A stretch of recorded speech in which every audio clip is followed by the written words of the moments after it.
Mike was in a rush, like always. Life on the road didn't leave much room for taking it slow, especially when you're hauling freight across the country on tight deadlines. He'd been driving trucks for over a decade, and he knew the routine all too well: gas up, grab a bite, hit the road, and don't stop unless absolutely necessary. But today was different.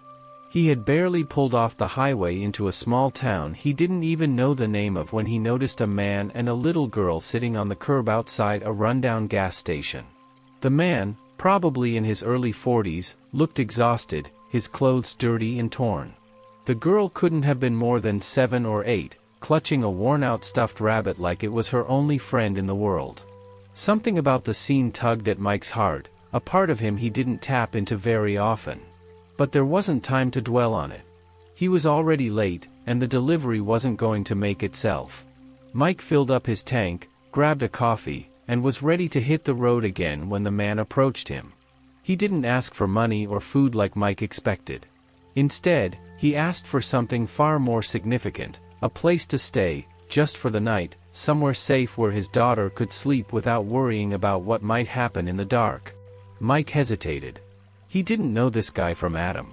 But then he looked at the girl again, saw the hope in her eyes, and against all his better judgment, he found himself reaching into his pocket and pulling out his house keys. It was a small, modest place, nothing fancy, but it was warm and dry. He told the man how to get there, handed him the keys, and drove off without another word, his mind racing. What had he just done? It wasn't like him to trust strangers, let alone hand over the keys to his house. But something about the man and his daughter had compelled him to act. The rest of Mike's trip was a blur. The usual rhythm of the road, something that always soothed his restless mind, was replaced with a gnawing anxiety. He kept thinking about his house, about whether the man would actually take care of it or if he'd come back to find everything gone. And what about the girl? What if something happened to her? He tried to push the thoughts away, but they kept creeping back, filling the long hours with doubt and worry. By the time he was finally on his way back home, he was exhausted in more ways than one. Mike pulled up to his house just as the sun was setting, casting long shadows over the front yard. His heart was pounding in his chest as he got out of the truck and approached the front door. He half expected it to be wide open, the lock broken, and the house ransacked. But the door was closed, the lock intact. He took a deep breath and unlocked it, stepping inside cautiously. The house was quiet, eerily so. He glanced around the living room, and everything seemed to be in its place. His worn-out couch, the coffee table with a stack of old magazines, the small TV he rarely had time to watch, it was all there, just as he'd left it. He moved into the kitchen, his eyes scanning for any signs of disturbance, but again, nothing seemed out of the ordinary. The dishes were still in the sink where he'd left them, the fridge still stocked with the few groceries he'd managed to pick up before his last run. It wasn't until he walked down the hallway toward the bedrooms that he noticed something different. The door to the guest room, the one he never used, was slightly ajar. He pushed it open gently and felt his heart drop. The room was clean, far cleaner than he'd ever left it. The bed was made, the old quilt tucked neatly under the pillows. There were toys on the floor, small, simple ones, like a couple of plastic cars and a doll that looked like it had seen better days. And there, sitting on the edge of the bed, was a note, written in neat, careful handwriting. "Thank you for giving us a safe place to stay. We didn't take anything, just needed to rest. I'm sorry I can't repay you right now, but I hope someday I can." Mike felt a lump in his throat as he read the note. He sat down on the bed, the exhaustion from the road hitting him all at once.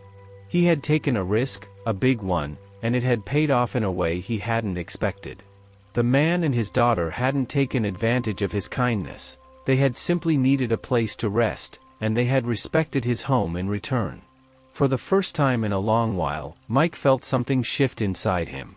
The life he'd been leading, always on the move, always looking out for number one, suddenly felt hollow. He thought about the man and the little girl, out there somewhere, still struggling to get by. He wondered what their story was, where they were headed, and if they would ever find the stability they so desperately needed. The next morning, Mike went back to the gas station where he'd first met them, hoping to see them again, maybe offer some more help. But they were gone. He asked around, but no one seemed to know anything about them. It was like they'd just passed through, leaving only a memory and a crumpled note behind. As he drove off to his next delivery, Mike couldn't shake the feeling that he'd been given a gift, something more valuable than any cargo he'd ever hauled. He thought about the man's promise, that one day he'd repay the favor. But Mike knew that wasn't necessary. The real gift was the reminder that, even in a world where everyone is just trying to get by, a little kindness can make all the difference. Mike didn't know if he'd ever see them again, but he hoped they were okay, that they'd found a place to call home.